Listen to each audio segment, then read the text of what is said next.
पहिली गोष्ट तर महाराष्ट्रामध्ये मराठीची सक्ती आहे, हिंदीची सक्ती नाही. हिंदी ऑप्शनल आहे.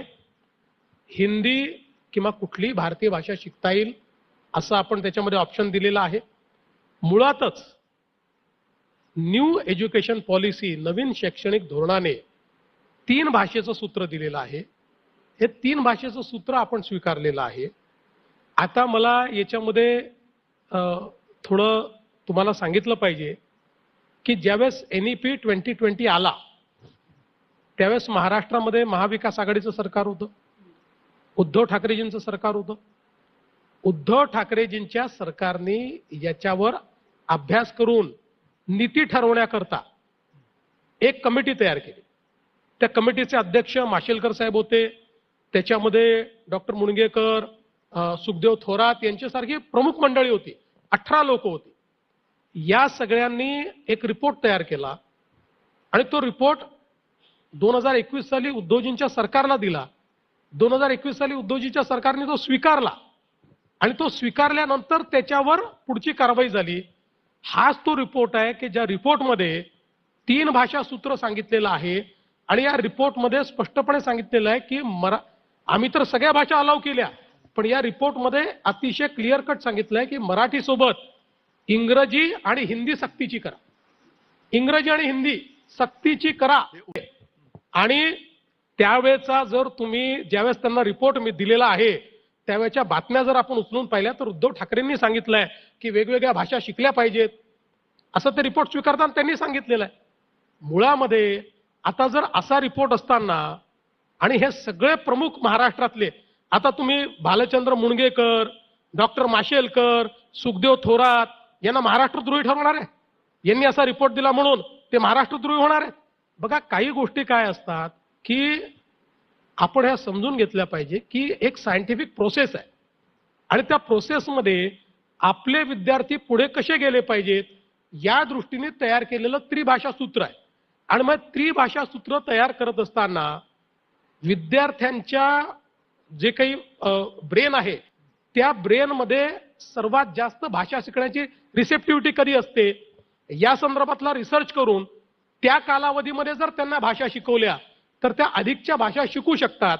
अशा प्रकारचा मुद्दा त्यात समोर आलेला आहे. हा काही आमच्याकरता प्रेस्टिज इश्यू नाही. आम्ही एका मिनिटात सांगितलं की कुठली भाषा शिका, हिंदी शिकली पाहिजे असं नाही. प्रश्न हिंदी सक्तीचा नाही, सक्ती नाहीच आहे, हिंदीला विरोधाचा आहे. यांचा विरोध हिंदीला आहे. मला आश्चर्य एका गोष्टीचं वाटतं की भारतामध्ये तुम्हाला इंग्रजी चालते, तुमचा इंग्रजीला विरोध नाही आहे. यांच्यातल्या एकाने तरी इंग्रजीला विरोध केला का सांगा? एकाने तरी केला का? नाही केला. इंग्रजीला विरोध नाही आहे, हिंदीला विरोध आहे, भारतीय भाषेला विरोध आहे. हा विरोधाभास आहे. हा आमचं म्हणणं काय, मराठी आणि हिंदी कॉम्पिटिशन आली तर पहिले मराठी राहील. मराठीच्या पुढे कुठली भाषा नाही. आमच्याकरता मराठी आमची मायबोली आहे. मराठीच पहिले, सक्तीची मराठीच. पण त्याच वेळी जर आमच्या मुलांना 3 भाषा शिकायच्या आहेत आणि 3 भाषा शिकलं नाही तर नवीन एज्युकेशन पॉलिसी प्रमाणे क्रेडिट मिळणार आहे. त्याला जर ते क्रेडिट मिळाले नाही, उद्या ज्यावेळेस तो IITला जाईल, एम्सला जाईल, इंजिनिअरिंगला जाईल, मेडिकलला जाईल, त्यावेळी त्याचे क्रेडिट कमी पडतील आणि ते क्रेडिट कमी झाल्यामुळे चांगले पर्सेंटेज घेऊन किंवा CET पास मध्ये चांगले मार्क घेऊ नये, क्रेडिटचे मार्क दुसऱ्याजवळ जास्ती असल्यामुळे, उदाहरणादाखल सांगतो, एखादा मुलगा हा समजा गुजराती मीडियम मध्ये शिकतोय तर त्याला गुजराती मीडियम मुळे गुजराती आहे आणि हिंदी आणि इंग्रजी तो शिकतोय की मराठी आणि इंग्रजी, मराठी कंपल्सरी आहे, मराठी तो शिकतोच आहे, इंग्रजी शिकतोय, त्यामुळे त्याला ऑटोमॅटिक क्रेडिट मिळतात. आणि माझा मराठी मुलगा याला क्रेडिट मिळत नाहीये. त्याच्यामुळे उद्याला तो जेव्हा ऍडमिशनला जाईल त्यावेळेस अकॅडमिक बँक ऑफ क्रेडिट मध्ये त्याचं क्रेडिट जर कमी असेल आणि त्याला जर ऍडमिशन मिळाली नाही, ठीक आहे, तुम्ही राज्यातलं ऍडमिशन तुम्ही ठरवाल, पण नॅशनल लेवलच्या इन्स्टिट्यूशन मध्ये सगळ्या ऍडमिशन या जर CETने होत असतील आणि त्याच्यामध्ये अकॅडमिक बँक ऑफ क्रेडिट जर तयार झालेली असेल आणि त्याचा उपयोग करायचा असेल, आम्ही कोणाचं नुकसान करतोय? आमच्या मराठी मुलांचं करतोय ना. त्यामुळे मला असं वाटतं की हा मुद्दा भावनेपेक्षा वस्तुस्थिती समजून घ्यायचा आहे. म्हणूनच आपण जेव्हा सत्तेत असतो त्यावेळेस वस्तुस्थिती समजून घ्यायची, त्यावेळेस आपण कमिटी तयार करायची कमिटीचा रिपोर्ट ऍक्सेप्ट करायचा आणि आपण विरोधी पक्षात गेल्याबरोबर भूमिका बदलायची. मला असं वाटतं की याच्यामध्ये, आणि मी सांगतो आमच्याकरता प्रेस्टिजचा इश्यू नाही. आम्ही लगेच सांगितलं, दादा भुसेंना आम्ही सांगितलं की तुम्ही सगळ्यांना, जेवढे स्टेक होल्डर आहेत सगळ्या स्टेक होल्डरला परिस्थिती समजावून सांगा आणि त्या परिस्थितीनंतर जो सगळ्यांचं मत असेल आपण त्याचा विचार करू. आपल्या मुलांच्या हिताचं काय आहे आणि मराठीच्या हिताचं काय आहे याचा आपण विचार, राजकीय हिताचं नाही. राजकारण येईल जाईल, पण आपल्या मराठीच्या हिताचं काय, आपल्या मुलांच्या हिताचं काय, याच्या आधारावर आपण निर्णय करू. म्हणून मी सांगतो, हा विरोध हिंदी सक्तीला नाही, हिंदी सक्ती महाराष्ट्रात नाही, हा विरोध हिंदीला आहे. हे इंग्रजीला पायघड्या घालतायत आणि हिंदीला विरोध करतायत. पहिल्यांदा तर स्विमिंगचे क्रेडिट्स वेगळे आहेत आणि भाषेचे क्रेडिट्स वेगळे आहेत. त्यामुळे भाषेचे क्रेडिट त्यांना स्विमिंग शिकून मिळणार नाहीयेत, ते भाषेनेच मिळणार आहे. आणि पहिलीपासून भाषा नाहीच आहे. मुळामध्ये भाषाच्या संदर्भात जर तुम्ही नीट वाचलं तर पहिलीपासनं तिसरीपर्यंत फक्त बोली आहे, म्हणजे ऍक्शन्स आहेत. वाचायला आणि लिहायला तिसरी नंतर शिकवायची आहे. आता हे एनईपी मध्ये हे इतर राज्यांनी स्वीकारलंय. आता त्या दिवशी काही आमचे विद्वान नेते म्हणाले, गुजरातने काय केलं सांगा, गुजरात हिंदी स्वीकारणार आहे का? तुम्ही बघा, गुजरातने तिसऱ्या वर्गापासून हिंदी ठेवलेली आहे. तिसरी भाषा हिंदी त्यांनी ठेवली आहे गुजरातने, आणि त्यांनी त्याला ऑप्शन दिले, नंतर संस्कृतचं दिलंय, अजून इतर भाषांचं दिलंय. आपणही तेच म्हणतो. त्यामुळे मुळातच या संदर्भात मी काही एक्सपर्ट नाहीये. जर एक्सपर्टने सांगितलं की तिसरीतनं शिकवायची आहे तर तिसरीतनं शिकव. उद्या एक्सपर्टने सांगितलं की नाही पाचवीतनं शिकवायची आहे, मला पाचवीतनं शिकवायला काय अडचण आहे.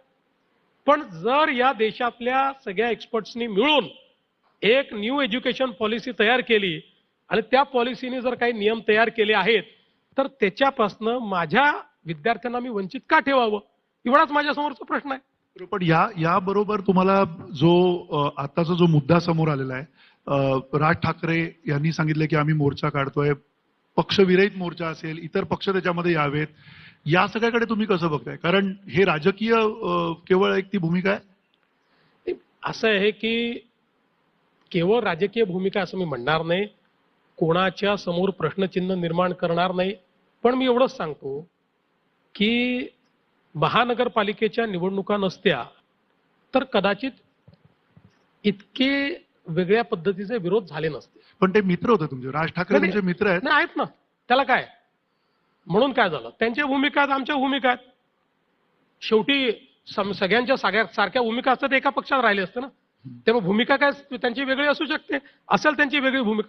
मी एवढंच सांगतो, मी काय हे सांगतोय, उद्धव ठाकरेंनी जर एखादा रिपोर्ट स्वीकारला आणि आता त्याच्या विरुद्ध ते बोलतायत, याचा अर्थ काय आहे? राजकीयच आहे ना.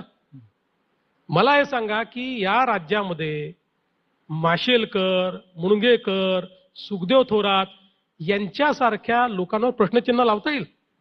चला, देवेंद्र फडणवीसला राजकारण करायचंय, त्यामुळे देवेंद्र फडणवीस काहीतरी करतोय, हे लोकांना राजकारण करायचं आहे का? मग त्यांनी जर एखादा रिपोर्ट दिलेला आहे आणि तो तुम्ही स्वीकारला आणि आता उलट जाता, याचा अर्थ राजकीय आहे. याचा अर्थ मराठीचं प्रेम नाही आहे, याचा अर्थ राजकीय आहे.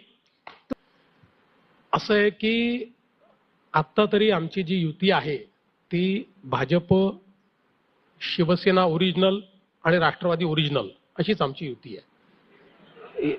याच्या व्यतिरिक्त आमची काही युती नाही आहे.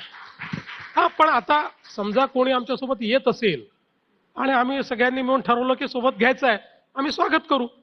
पण अजून काय असा निर्णय कुठला आम्ही केलेला नाहीये. असं आहे, ते मराठी आहे तर मी कुठे पंजाबी आहे, मी कुठे गुजराती आहे, मी पण मराठीच आहे ना. माझाही पक्ष जो आहे, माझ्या पक्षाचा मुंबईचा अध्यक्ष आशिष शेलार आहे, तो कुठे गुजरातमधून आलेला आहे, तो कुठे आंध्र प्रदेशमधून आलेला आहे. त्यामुळे मराठी मतांची कोणाची मक्तेदारी नाही. आम्ही चांगलं काम करून मराठी मन जिंकलं म्हणून लोकांनी आम्हाला मागच्याही वेळेस मतं दिले, आजही मतं दिले.